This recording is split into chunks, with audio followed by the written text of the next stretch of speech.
உலக மக்கள் அனைவருக்கும் வணக்கம். இப்போது நாம் கடகம் ராசியின் தமிழ் புத்தாண்டு ராசி பலன்களை பார்ப்போம். குடும்பம் 11/5/2025 விரயஸ்தானத்திற்கு குரு மாறுகிறார். ஆரோக்கியத்தில் கவனமாக இருத்தல் மிகவும் அவசியம். சிறு உடல் உபாதையானாலும் மருத்துவரிடம் காட்டி ஆலோசனை பெறுவது நல்லது. வருமானத்தை விட செலவுகளே அதிகமாக இருக்கும். ஆண்டின் ஆரம்பத்திலிருந்தே சிக்கனத்துடன் திட்டமிட்டு செலவு செய்வது பண நெருக்கடி ஏற்படாமல் இருக்க உதவிகரமாக இருக்கும்.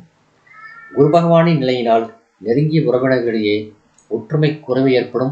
ஒருவரையொருவர் விட்டுக் கொடுத்தும் சற்று அனுசரித்தும் நடந்து கொண்டால் குடும்ப அமைதி பாதிக்கப்படாமல் இருப்பதற்கு உதவும்.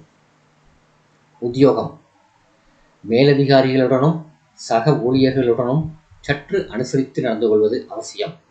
சக ஊழியர்களின் சொந்த பிரச்சனைகளில் உங்களை ஈடுபடுத்திக் கொள்ளாமல் இருப்பது மிகவும் அவசியம் என்பதையும் இப்புத்தாண்டின் கிரகநிலைகள் வற்புறுத்தி கூறுகின்றன. தொழில் வியாபாரம் இந்த தமிழ் புத்தாண்டில் பண விஷயங்களில் கண்டிப்புடன் இருக்க வேண்டியதை வற்புறுத்துகின்றன கிரகநிலைகள். முன் பணமின்றி சரக்குகளை அனுப்பினால் அவற்றுக்கான பணம் வருவதில் பிரச்சனைகளை ஏற்படுத்தும். கலைத்துறையினர் இப்புத்தாண்டின் முதல் 6 மாத காலம் உங்களுக்கு கிரகநிலைகள் அனுகூலமாக இல்லை. அதிலும் குறிப்பாக பண விஷயங்களில் நீங்கள் அதிஜாக்கிரதையாக இருக்க வேண்டியதன் அவசியத்தை கிரகங்கள் உங்கள் நன்மைக்காகவே எச்சரிக்கை செய்கின்றன. அரசியல் துறையினர் புரட்டாசி மாதம் முடியும் வரையில் உங்களுக்கு கிரகநிலைகள் அனுகூலமாக இல்லை. மாணவ மாணவியர் இப்புத்தாண்டு முழுவதிலும் புதன் ஓரளவு உங்களுக்கு அனுகூலமாக சஞ்சரிப்பதால் கல்வியில் நல்ல முன்னேற்றத்தை காண்பீர்கள். பாடங்களில் மனம் எவ்வித சலனமும் இல்லாமல் ஈடுபடும். கூடிய வரையில் சக மாணவர்களுடன் நெருங்கி பழகாமல் இருப்பது உங்கள் எதிர்காலத்திற்கு நன்மை செய்யும்.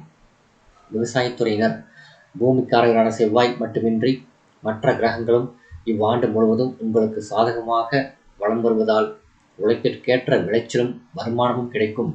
பெண்மணிகள் பெண்களின் நலனுக்கு பொறுப்பேற்றுள்ள 2 கிரகங்களாகிய குரு மற்றும் சுக்கிரன் இருவரில் சுக்கிரன் மட்டும் இவ்வாண்டு முழுவதும் அனுகூலமாக சஞ்சரிக்கிறார்.